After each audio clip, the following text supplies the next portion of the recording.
우리가 지금 수요일마다 성경의 역사를 한번 쭉 살펴보고 있는데요, 제가 이렇게 성경의 역사를 이야기하는 이유는 성경에 좀 더 흥미를 갖고 여러분들이 성경을 읽는데 좀 더 힘을 냈으면 좋겠다, 흥미가 있고 좀 이렇게 동기가 됐으면 좋겠다는 마음으로 우리가 지금 성경을 이렇게 쭉 살펴보고 있는데요, 특별히 창세기에 있는 말씀들이 참 귀하고 은혜가 돼서 좀 더 깊고 또 세부적으로 지금 나누고 있는데요, 그래서 성경은 역사서 중심으로 맥이 있다 그랬잖아요. 그 역사서 안에 시가서도 나오고 예언서도 나오니까 우리가 그 역사서 중심으로 살펴보다가 군데군데 나오는 예언서나 시가서들을 한번 살펴보면서 우리가 성경의 큰 맥을 한번 살펴보려고 합니다. 그래서 지금 우리가 창세기 초기를 배우고 있는데요, 1장부터 11장까지는 인류 역사, 일반적인 역사죠. 그래서 인류가 어떻게 시작됐는가, 죄는 어떻게 시작됐는가, 또 타락, 그 다음에 홍수의 심판, 그리고 마지막 바벨탑까지 살펴보면서 어떻게 보면 인류의 역사는 죄인의 역사다라고 우리가 이해해 볼 수 있어요. 하나님을 떠난 인간의 역사는 죄인의 역사예요. 분쟁과 다툼과 교만과, 그래서 끝내 행복을 잃어버린 그런 인생이 바로 이 죄인들의 역사였죠. 그런데 이 세상을 창조하시고 인류를 만드신 하나님은 그 죄인된 역사를 그냥 지켜만 볼 수 없었다는 거죠. 우리 같으면 야, 새 판 짜야 되겠다, 내가 이번에 만든 지구 1시즌 인간들은 영 내 마음에 안 드는구나, 내가 홍수의 심판까지 그렇게 해도 여전히 나를 인정하지 않고 돌아오지 않는 이 인간들 내가 도저히 두고 볼 수 없으니까 그러니까 새 판 짜야 되겠다고 지구를 그냥 멸망시키고 제2의 지구를 창조하실 수도 있잖아요. 그런데 하나님은 그렇게 하지 않았습니다.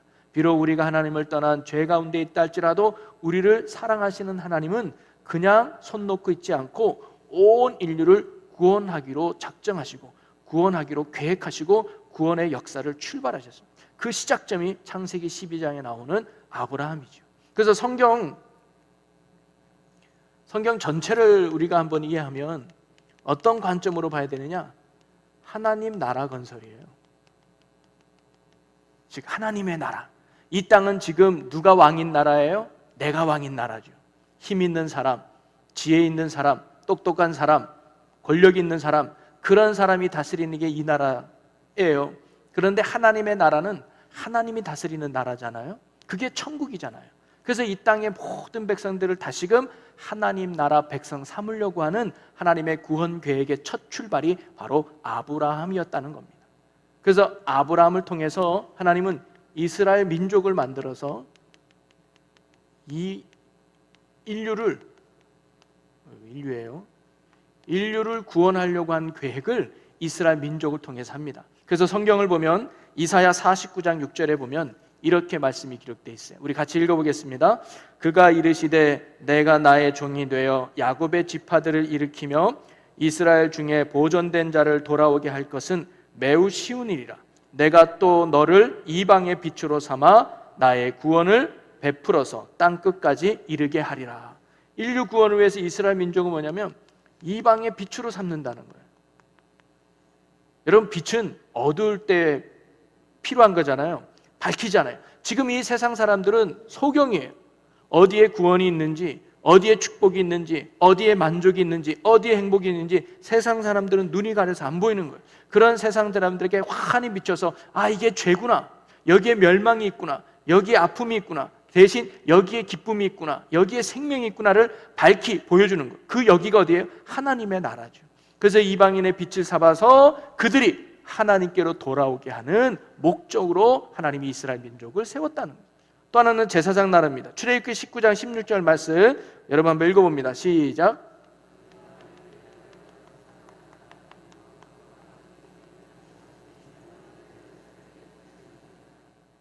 네, 너희가 내게 대하여 제사장 나라가 되며, 그러니까 이스라엘 백성을 제사장 나라 삼은 거예요. 여러분, 제사장의 역할은 뭐냐면 하나님과 죄인된 인간을 연결시켜주는 게 제사장이거든요.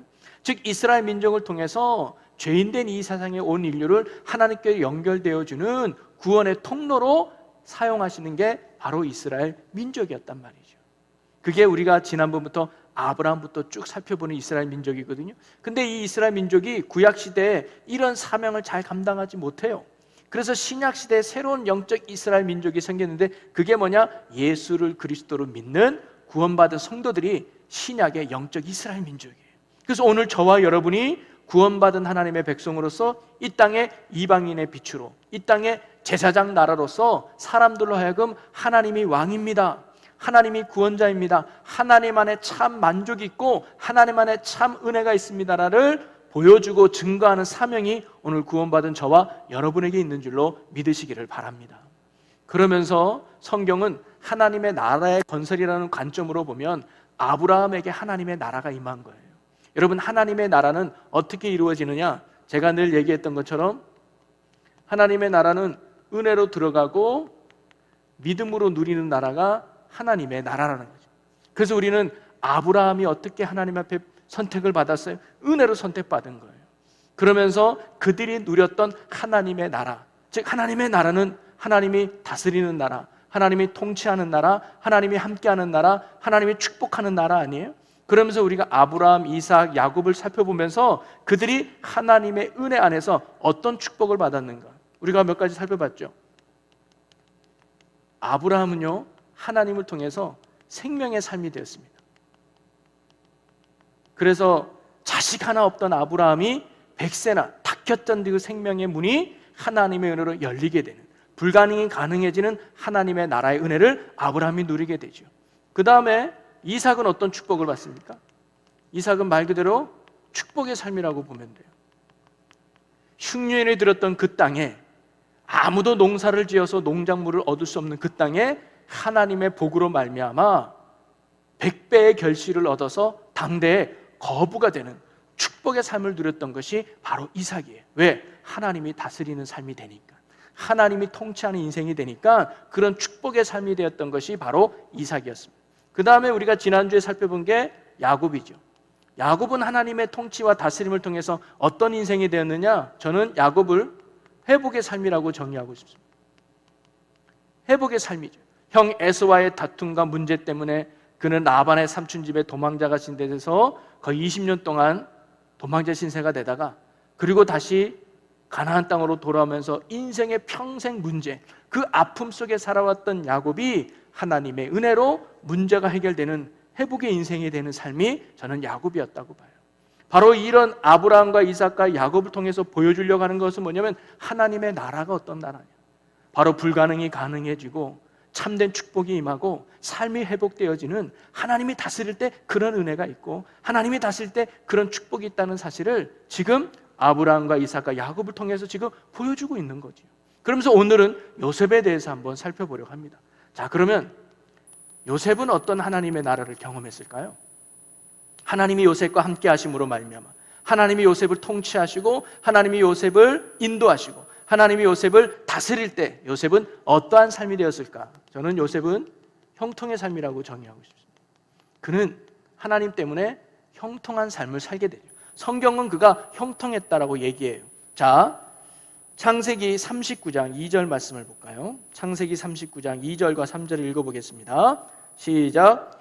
여호와께서 요셉과 함께 하심으로 그가 형통한 자가 되어 그의 주인 애굽 사람의 집에 있으니 그의 주인이 여호와께서 그와 함께 하심을 보며 또 여호와께서 그의 범사 형통하게 하셨음을 보았더라. 형통의 삶에서 요셉은 먼저 보디발의 집에서 형통하게 되었다라고 성경은 기록하고 있죠.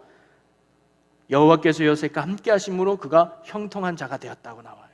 또 어떤 모습이냐? 창세기 39장 23절을 한번 보겠습니다. 23절 같이 읽어봅니다. 시작.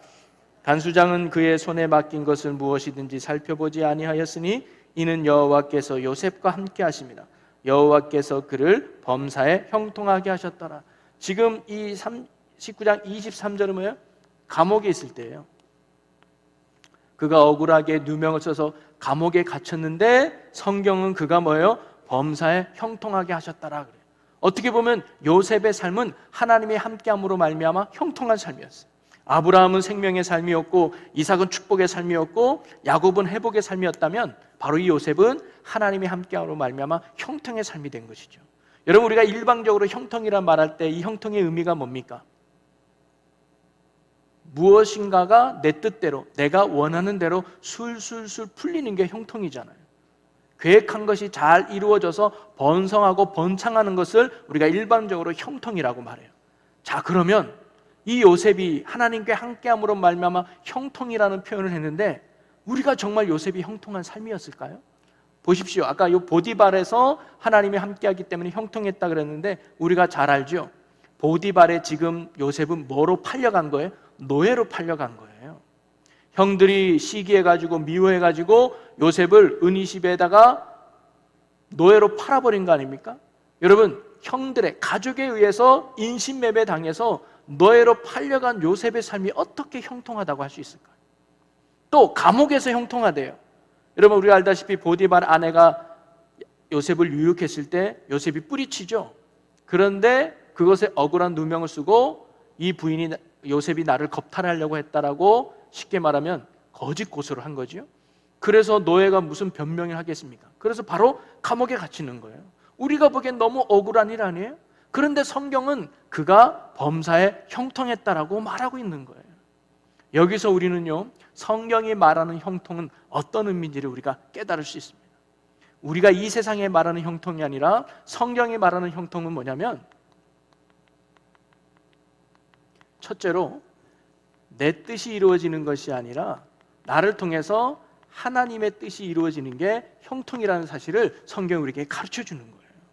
지금 요셉이 하나님과 함께 하심으로 형통했던 이유는 앞으로 요셉을 통해서 이루려고 하시는 생명의 구원의 역사를 위해서 필요한 가정 속에서 지금 하나님이 만들어가고 있다는 거예요. 하나님의 입장에서 뭐예요? 술술술 풀리는 거예요.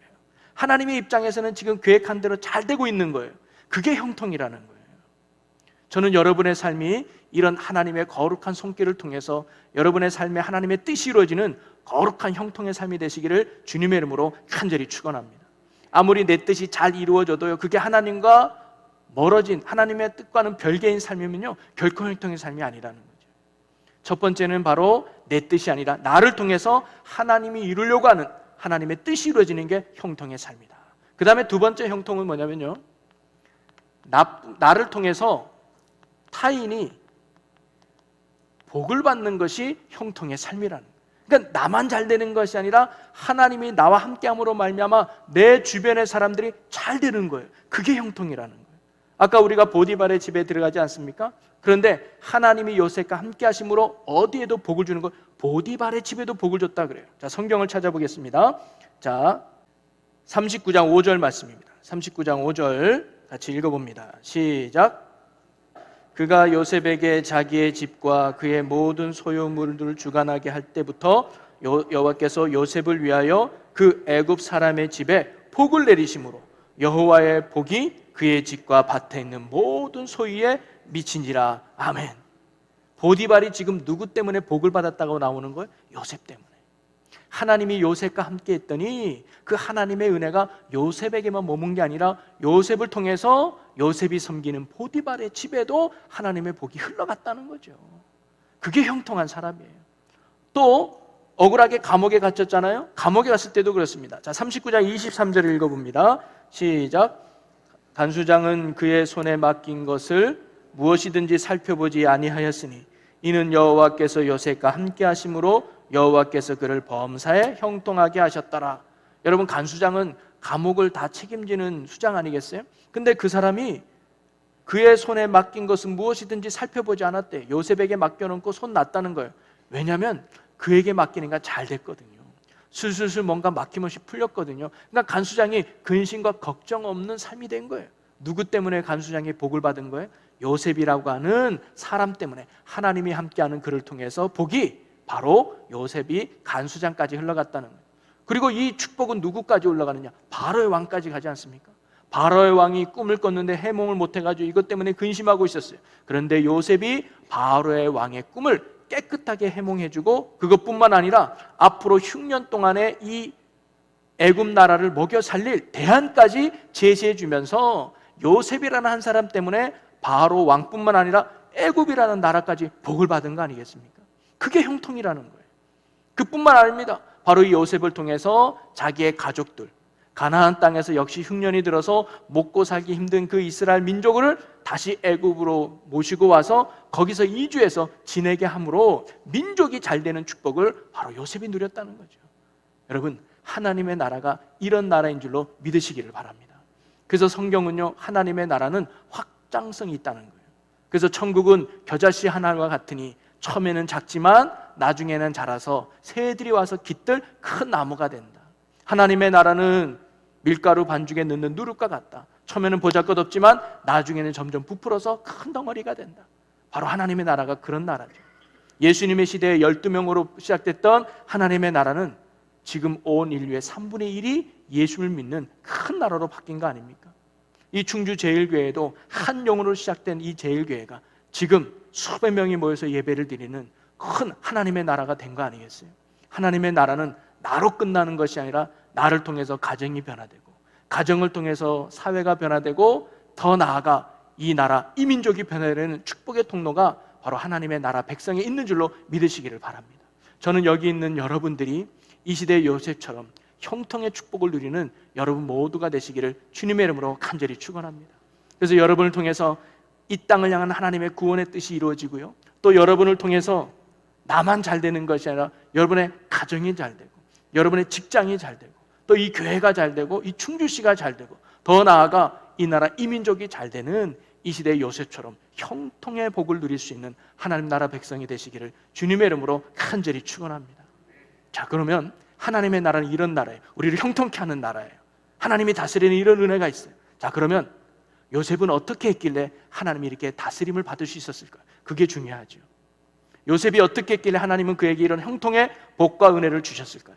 우리가 마지막으로 살펴볼 내용이 바로 그겁니다.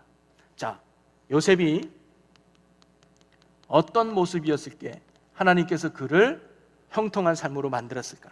한마디로 말하면 요셉의 믿음 때문입니다. 하나님의 나라는 은혜로 들어가고 믿음으로 누리는 거거든요. 바로 이 요셉도 이 믿음 때문에 하나님의 나라를 누릴 수 있었어요. 그러면 요셉이 가졌던 이 믿음은 뭘까요? 다른 게 아니에요. 하나님을 왕으로 섬긴 거예요. 이게 요셉이 가졌던 믿음입니다. 하나님이 내 왕인 거예요. 그래서 나는 이제 하나님이 왕 되심을 믿고 하나님을 따르는 그런 믿음의 삶을 살았던 것이 바로 요셉이죠.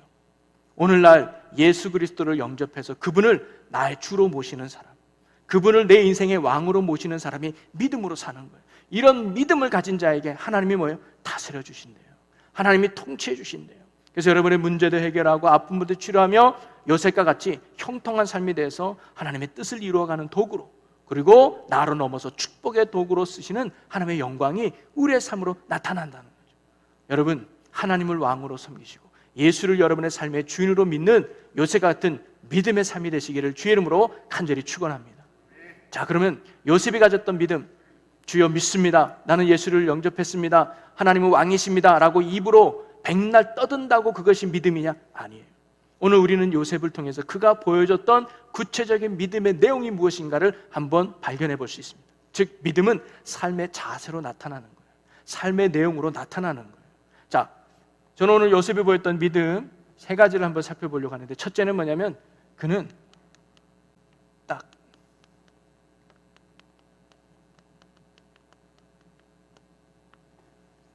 보이십니까? 말씀에 순종했다는, 즉 하나님을 왕으로 섬겼을 때 요셉이 보였던 믿음의 핵심은 뭐냐면 다른 게 아니에요. 순종이었다는 겁니다. 예수님을 나의 주로 영접한 사람은 예수님을 순종하게 돼 있어요. 하나님을 왕으로 인정하는 사람은 왕 대신 하나님 앞에 순종하게 돼 있는 거죠. 그러면서 요셉이 보여줬던 그 순종의 첫 번째는 뭐냐면 하나님의 말씀에 순종하는 거예요. 여러분, 우리가 하나님을 믿는다고 할 때 무엇을 믿는가요? 하나님의 말씀을 믿는 거예요. 여러분들이 공병문이라고 하는 한 사람을 믿는다면 뭘 믿을까요? 나의 말을 믿는 거예요.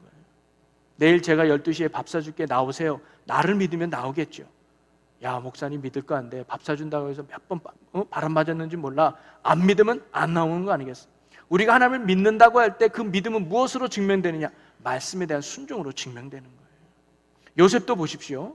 여러분, 요셉이 말씀에 순종했다는 것을 두 가지 사건을 통해서 짐작해 볼 수 있는데, 하나는 뭐냐면 형들에게 미움을 받아요. 여러분, 요셉이 형들에게 미움을 받았던 이유가 크게 세 가지가 있습니다. 하나는 뭐냐면 야곱의 편애였어요. 그러니까 형들은 시장표 옷을 입히는 거야. 뭐 아더더스, 뭐 너이키, 뭐 이런 거 있잖아요. 짜표, 짱퉁, 이런 걸 형들에게 입히고 요셉에게만 정품을 입게 채색 옷을 입히니 나이키 이런 거. 왜냐하면 제가 지난주에 얘기했지만 지난주 제가 잘못 전한 것에서 한번 사과해야 되겠네요. 지난주에 저기 야곱의 아들이 12명이라 했는데 제가 화면을 보니까 10명 해놓고 12명 했다고 말해요. 레아가 6명을 낳는데 내가 4명만 낳은 걸로 체크되어 있더라고요. 레아가 6명을 낳았어요. 그리고 라헬이 2명을 낳고 나머지 종들이 2명씩 낳는데 바로 그 대신 야곱이 제일 사랑했던 부인은 누구라고 그랬어요? 라헬이에요. 근데 라헬이 첫 번째로 낳은 아들이 누구예요? 요셉이에요. 그러니까 얼마나 이뻤겠어요. 그래서 요셉에게만 아주 듬뿍 사랑을 받았어요. 그래서 요셉에게만 채색을 입으니까 형들이 미워했겠죠. 두 번째 이유가 뭐냐면 꿈이에요. 형들 내가 꿈을 꿨는데요, 내 볕단이 있고 형들의 볕단이 있는데 형들이 볕단이 저한테 절을 하던데요. 괘씸한 거죠. 야, 절을 해도 네가 나한테 절해야지. 안 그래도 기분 나빴는데 에이, 더 점점 화가 나죠. 그리고 또 하나가 있냐면 뭐냐면 고자질입니다. 고자질. 형들의 잘못을 이야기하는 거예요. 자, 말씀해 보니까 창세기 37장 2절에 야곱의 족보는 이러하니라. 요셉이 17세의 소년으로서 그의 형들과 함께 양을 칠 때에 그의 아버지의 아내들 비라와 실바의 아들들과 더불어 함께 있었더니 그가 그들의 잘못을 아버지에게 말하더라. 즉 형들의 입장에서는 요셉은 고자질쟁이에요.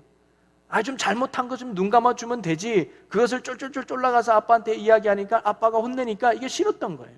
근데 우리가 보기에는 고자질이지만 요셉은 뭐의 사람이었어요? 말씀의 사람이었어요. 형들, 이건 하나님이 보기에 옳지 않아요 라고 말했던 거예요. 형들, 이건 거룩한 민족으로서 옳지 않아요. 이거 형들 잘못된 거예요. 형들이 야 조용히 해, 니만 조용히 하면 돼 하면서 했던 거죠. 본인이 얘기해도 안 고쳐지니까 아빠, 형들이 지금 말씀대로 살지 않고 있어요. 형들이 지금 하나님 보기에 옳지 않은 행동하고 있어요 라고 얘기했던 거죠. 왜냐? 요셉은 말씀에 순종하는 삶을 살았기 때문입니다. 또 하나 알아볼 수 있는 게 뭐냐면 아내의 유혹이에요. 아내의 유혹. 우리가 잘 알다시피 보디발의 집에 갔더니 보디발의 아내가 아주 건장한 히브리 사람을 보니까 아주 이렇게 마음에 흑심을 품죠. 그래서 나와 함께 커피 한 잔에, 일로 와, 내 어깨 좀 주물러줘, 이렇게 좀 유혹을 했던 거예요. 그런데 요셉은 뭐라고 얘기하느냐? 39장 9절 말씀을 한번 보겠습니다. 한번 읽어봅니다. 같이 시작. 이 집에는 나보다 큰 이가 없으며 주인이 아무것도 내게 금하지 아니하였어도 금한 것은 당신뿐이니 당신은 그의 아내임이라. 그런즉 내가 어찌 이 큰 악을 행하여 하나님께 죄를 지으리까? 여러분, 지금 요셉은 보디발의 아내가 나를 유혹해서 내가 그 유혹에 넘어가는 게 뭐라는 게 확실해요? 죄라는 게 확실한 거예요. 왜 죄일까요? 하나님은 음란을 싫어한다는 말씀이 바로 이 요셉의 마음에 새겨졌기 때문입니다. 요셉이요, 정력이 없어서가 아니에요. 보디발의 아내를 보니까 주림이 주줄줄 해가지고 전혀 성욕을 못 느껴서가 아니에요. 요셉도 굉장히 성욕을 가지고 있었을 거예요. 근데 뭐예요? 절제하고 참은 거예요. 왜? 말씀에 순종하기 위해서. 그게 요셉이 가졌던 신앙의 모습이었다는 거예요. 여러분, 우리가 하나님을 왕으로 섬긴다면, 예수님을 내 삶의 주인으로 모신다면 우리는 다른 거 아니에요. 말씀이 기준이 되어서 정말 그 말씀에 순종하는 삶을 살아가는 것, 그것이 하나님이 나를 다스려주는 원인이 될 수 있어요. 그게 요셉이 보였던 믿음이고요. 두 번째로 요셉이 보여줬던 순종의 믿음은 뭐냐면 상황에 순종하는 겁니다.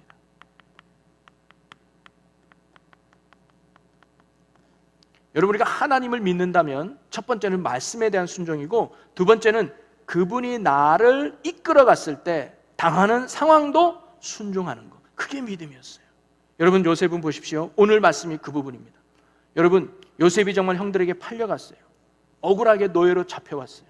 그리고 보디발의 아래에 그 유혹을 뿌리쳐매도 감옥에 갇히는 정말 더 큰 억울함을 당하죠. 근데 나중에 바로의 왕의 꿈을 해몽해주고 총리까지 됐어요. 그리고 나중에 자기를 팔았던 형들을 만나게 됩니다. 그때 요셉이 뭐라고 고백하죠? 자, 우리 5절 말씀, 오늘 읽었던 45장 5절 말씀부터 한번 읽어볼게요. 5절 시작. 당신들이 나를 이곳에 팔았다고 해서 근심하지 마소서, 한탄하지 마소서. 하나님이 생명을 구원하시려고 나를 당신들보다 먼저 보내셨나이다. 본인이 노예로 팔려온 거, 애굽에 온 것이 형들 잘못이 아니라는 거예요. 하나님이 나를 보낸 거예요. 많은 사람들의 생명을 구원하기 위해서 나를 애굽 땅에 먼저 보낸 거예요 라는 신앙 고백이 바로 요셉의 고백이었습니다. 그리고 그는 8절에 또 이렇게 말하죠. 7절 봅시다. 7절 시작. 하나님이 큰 구원으로 당신들의 생명을 보존하고 당신들의 후손을 세상에 두시려고 나를 당신들보다 먼저 보내셨나니 그런즉 나를 이리로 보낸 이는 당신들이 아니요 하나님이시라. 하나님이 나를 바로에게 아버지로 삼으시고 그 온 집의 주로 삼으시며 애굽 온 땅의 통치자로 삼으셨나이다. 여러분, 이거는요 요셉이 나중에 국무총리가 돼서야 깨달은 게 아니에요. 처음부터 그는 노예로 팔려갔을 때 나를 노예로 이끄신 하나님을 인정했어요. 그래서 그는 철저하게 노예가 됐습니다. 하나님, 나를 왜 노예로 팔았나요? 하나님, 나 억울해요, 원망해요, 나 이제부터 교회 안 나갈 거예요. 이런 신앙의 모습이 아니었다는 거예요. 노예가 됐을 때 하나님이 나를 노예되게 하셨구나. 그러면 이 자리에도 뭔가 하나님의 뜻이 있겠지? 그래, 그게 요셉의 신앙이었습니다. 그리고 억울하게 감옥에 갔을 때도 하나님, 내가 말씀 지키려고 애쓴 거 아시잖아요. 근데 왜 내게 이런 시패가 와야 돼요? 내게 왜 이런 고난이 와야 돼요? 내게 왜 이런 아픔이 와야 돼요? 하나님 정말 살아계시냐 한 겁니까? 하나님 정말 나를 사랑하는 거 맞아요? 열심히 생활했던 결과가 고작 이겁니까? 하면서 하나님을 향한 원망과 불평을 했느냐? 아니에요.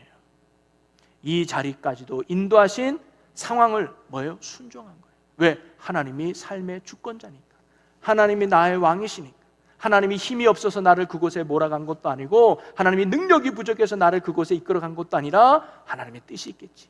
나를 사랑하시고 나에게 축복이 되시고 나의 근거가 되시는 하나님의 뜻이 있겠지 하면서 그 상황에 대한 순종이 바로 요셉의 모습이었다는 거예요.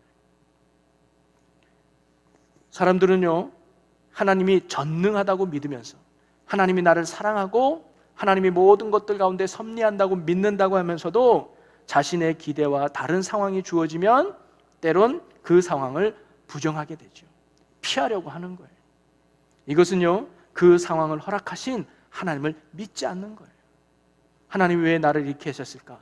두 가지 이유일 수 있습니다. 하나는 나를 다시금 바른 자리로 인도하려고 하는 징계의 고난일 수 있어요. 또 다른 하나는 나를 더 연단시켜서 훈련시켜서 하나님이 원하는 모습으로 다듬으려고 하시는 은혜의 길이 있어요. 이 두 가지 중에 하나입니다. 어떤 고난이 와도 결과는 하나님께 있다는 거죠. 그게 요셉이 보였던 믿음이었습니다. 내 눈앞에 닥친 어려움이나 고난을 단지 피하라고 주신 것이 아니라 이것을 뚫고 나가라고, 그래서 이 뚫고 나가는 가운데 나를 향한 하나님의 뜻을 이루어가라고 하나님이 우리를 그 상황에 내버려둘 수 있었다는 거죠. 우리 교회가 힘든 가정이 있었던 것도 저는 그런 섭리가 있었다고 봐요. 피하라고 준 게 아니에요. 딴 데 가라고 준 게 아니에요. 여러분과 같이 그 어려운 가운데서도 하나님의 섭리를 붙잡고 믿음으로 나가서 성장시키려는 하나님의 은혜가 있지 않았을까요? 여러분 다윗도 보십시오. 그가 골리앗을 죽인 것 때문에 사울 왕에게 무려 10년 동안 도망자 신세가 됩니다. 얼마나 억울했을까요? 하나님, 내가 뭘 잘못했다고, 내가 뭐가 부족하다고, 또는 내가 뭘 실수했다고 나를 이렇게 고난 가운데 줍니까? 라고 원망하고 불평만 한데 다윗은 그렇지 않았죠. 오히려 사망의 음침한 골짜기로 다닐지라도 나는 해를 두려워하지 않겠다. 주께서 나와 함께 하심을 나는 믿는다. 그 상황을 허락하신 하나님을 믿었다는 거예요. 여러분 요셉도요 노예로 잡혀갔을 때 얼마나 억울했을까요? 얼마나 속상했을까요? 억울하게 감옥에 갇혔을 때도 얼마나 억울하고 속상했을까요? 그래도 그는 끝까지 하나님을 붙잡은 거예요. 나를 이 상황에 인도하신 하나님을 믿습니다. 그게 바로 하나님을 왕으로 섬기는 순종하는 믿음을 보셨던 요셉이고, 하나님은 그런 믿음을 통해서 뭐예요? 형통의 삶으로 그를 인도하셨던 것이죠. 그리고 마지막으로 요셉이 보여줬던 신앙의 자세는, 믿음의 자세는 뭐냐면 성실합니다. 여러분 순종의 믿음은 내게 주어진 삶에 성실한 거라고 봐요. 여러분 요셉이 노예로 팔려갔습니다. 노예로 팔려갔을 때 그는 철저하게 노예 생활을 해요. 그래서 그가 내게 주어진 삶의 자리에서 최선을 다하고 성실하게 감당했다는 것을 어떻게 알 수 있는가? 사람들이 다 인정했다는 거예요. 여러분 보디발이요 요셉을 인정하는 거예요. 애굽 출신의 노예가 아니고 히브리 출신의 노예인데도 불구하고 나중에 뭐예요? 보디발에서 뭐예요? 가정총무를 세우죠. 금고를 맡기는 거예요. 왜? 그만큼 성실하니까, 믿을만 하니까. 다른 종들은 내가 보일 때만 일하는 척하고 내가 안 보면은 망고땡으로 놀았는데, 야 요셉은 내가 보든 안 보든 맡겨진 일에 성실하게 하구나, 모든 일에 최선을 다하는구나. 그러니 성과도 이루어내고 결과도 만들어내는 그의 성실함에 바로 이 보디발이 감동을 먹고 그에게 가정 총무라는 직책을 준 거 아니겠습니까? 또 감옥에 갇혔을 때도 이 간수가 요셉을 뭐예요? 재반 업무를 보게 해요. 즉 모든 일들을 맡아서 할 수 있도록 신뢰를 줘요. 왜? 믿을 만한 성실함이 요셉에게 있었기 때문이죠. 바로 왕도 이 요셉을 단순하게 꿈을 해몽했기 때문에 총리 자리를 준 게 아니에요. 그가 나름대로 책임감을 보여줬던 거예요. 그는 대안을 제시했단 말이죠. 7년 동안 풍년이 있을 겁니다. 그 대신 7년 동안 흉년이 있을 거예요. 큰일 났어요. 나는 뭐 모르겠어요. 발을 뺀 게 아니라 이런 문제 속에서 요셉은요 대안을 제시해요. 왕이요 이럴 때 이렇게 해야 됩니다. 그래서 풍년이 돌 동안은 창고에 곡식을 모아놓고요, 흉년일 때는 그걸 나눠서 그러면 이길 수 있습니다. 자기의 어떤 일에 대해서 책임감 있는 모습을 보여주는 그 성실함에 바로 왕이 감동을 먹어서 그에게 총리의 자리를 줬던 거죠. 여러분, 우리가 이 땅에서 그리스도인으로 살아갈 때 참 중요한 삶의 모습 중에 하나는 성실함에 있다고 봅니다. 가끔 신앙생활할 때 욕먹는 그리스도인들이 있어요. 예수 믿는 사람을 오히려 싫어한다고 하는 사람들인데, 알고 보니까 뭘 일을 맡겼는데 망고땡하고 가보니까 성경 읽고 있어. 빨리 이 프로젝트를 끝내고 해야 되는데 본인은 성경 읽고 중요하니까 성경 읽고 하겠대. 그래 나중에 그 프로젝트가 망가졌어요. 좋아하겠냐는 거예요. 오늘 우리가 조금 늦게 야근을 하니까 우리 다 같이 일합시다. 저는요 기도하고 해야 되니까 기도하러 갈게요. 그런 모습이 우리가 참 믿음 좋은 것 같죠? 아닙니다. 착각입니다. 하나님 앞에 중요한 건 내게 맡겨지는 성실함. 여러분, 그렇다고 뭐 예배를 빼먹으는 절대 아니에요. 내가 해야 될 가장 중요한 기본 신앙은 지키되 삶 속에서요 성실함을 보여줘야 돼요. 야, 그리스도인은 뭔가 다르구나. 맡긴 일에 최선을 다하고 맡긴 일에 성실하게 하는구나. 믿음을 줄 수 있는 삶이 필요한데 우리는 신앙이라는 핑계로 이 성실함을 잃어버리는 거예요. 그러니까 예수 믿는 사람을 오히려 거짓말쟁이, 불성실하고 이기적인 존재라고 세상 사람들은 평가한다는 거죠. 여기 계신 여러분들은 안 그럴 겁니다. 혹시 여러분 앞으로 저해준 삶의 자리에서 요셉과 같이 성실함을 보여서 주변 사람들이 예수 믿는 사람은 다르구나, 교회 다니는 사람은 다르구나, 특별히 충주 제일교회 성도들은 뭔가 다르구나, 이런 성실함을 인정받을 수 있는 저와 여러분이 되시기를 주님의 이름으로 간절히 축원합니다. 이런 믿음이 있을 때 하나님의 그의 삶에 역사해 주신다는 거죠. 사랑하는 성도 여러분, 오늘 우리는 요셉이라는 한 사람에 대해서 살펴봤는데요, 다른 게 아니에요. 하나님의 나라, 요셉에게 하나님이 함께하니까, 요셉에게 하나님이 다스리니까, 요셉의 삶에 하나님이 축복하니까 그가 뭐예요? 형통한 삶이 됐어요. 그래서 그가 뭐예요? 그를 통해서 내 뜻이 이루어지는 것이 아니라 하나님의 뜻이 이루어지는 영적 도구가 됐고요. 그래서 여러분, 보디발의 집에서도 가정 총무가 돼서 그는 경제학을 배우게 되고요, 감옥에 갇혀서 그는 재반 업무를 맡으면서 특별히 그 감옥이 정치인들이 있는 거라 정치학을 배우게 돼요. 그래서 나중에 애굽의 총리가 돼서도 그가 그 일을 감당할 수 있는 훈련을 여기서 배운 거죠. 그게 하나님의 뜻이 이루어지는 삶이에요. 저는 여러분들이 요셉과 같이 하나님의 다스림을 통해서 형통의 복이 있기를 주의 이름으로 간절히 축원합니다. 그래서 그를 통해서 타인이 복이 받는 거예요. 저는 여기 있는 여러분을 통해서 이 충주시가 복을 받기를 간절히 축복합니다. 어디 가서 직원을 구할 때 제일교회 출신님이 이력서도 안 보고 데려가는 거예요. 야, 제일교회, 야, 데려와. 야, 그 사람 하니까 어디 기업은 제일교회 집사님이 들어갔다는데, 야, 그 기업의 매출이 2배로 올랐대. 응? 야, 어디 학교에 제일교회 학생들이 몇 명 있던데, 야, 그게가 어디에 뭐 성적이 좋아졌대. 이런 식으로 여러분이 있는 곳에 하나님의 나라가 확장되고 여러분이 있는 곳에 그 축복이 이어지는 그런 형통의 복이 여러분에게 있기를 주의 이름으로 간절히 축원합니다. 그러려면 우리가 요셉을 본받아야 되겠죠. 예수를 여러분의 주로 모시고 하나님을 왕으로 섬길 수 있는 순종의 믿음이 여러분이 되기를 원합니다. 말씀에 순종하고 상황에 인정하고 그리고 내게 주어진 삶에 성실한 거예요. 그러면 하나님이 여러분을 인도하실 거예요. 하나님이 여러분을 이끌어 가실 겁니다. 이런 요셉의 믿음과 함께 요셉이 누렸던 형통의 복을 누릴 수 있는 우리 충주제일교회 모두 성도 여러분이 되시기를 주님의 이름으로 간절히 축원합니다. 우리 이 시간 다 같이 함께 결단하며 기도했으면 좋겠습니다. 할렐루야. 살아계신 아버지 하나님, 우리의 믿음 없음을 불쌍히 여겨주시옵소서. 하나님, 우리가 요셉과 같은 순종의 믿음으로 살아가는 저희들이 되게 하여 주옵소서. 하나님을 내 삶의 왕으로 모시며 예수를 나의 주로 모셔서 온전히 주님만을 따르는 믿음의 삶이 되게 하여 주옵소서. 이제 말씀에 순종하기 원합니다. 내게 주어진 상황에 순종하기 원합니다. 내게 주어진 삶의 자리에서 하나님 보시는 앞에 성실하게 감당하는 저희들이 되게 하여 주옵소서. 그래야 내 삶에 하나님의 다스림과 하나님의 통치와 하나님의 역사를 경험하는 하나님 나라 백성이 되게 하여 주옵소서. 요새가 같이 형통한 삶들이 되게 하여 주옵소서. 우리를 통해 하나님의 뜻이 이루어지게 하여 주시고 우리를 통해서 선한 영향을 끼치는 축복의 통로로 쓰임받는 하나님의 복된 자녀들이 되게 하여 주옵소서. 그리하여 구원의 하나님, 왕되신 하나님, 생명의 하나님을 보여주고 증거하는 복음의 삶을 살아가는 우리 모든 사랑하는 주의 성도들이 되게 하여 주시옵소서. 감사드리며 예수님의 이름으로 기도하옵나이다. 아멘.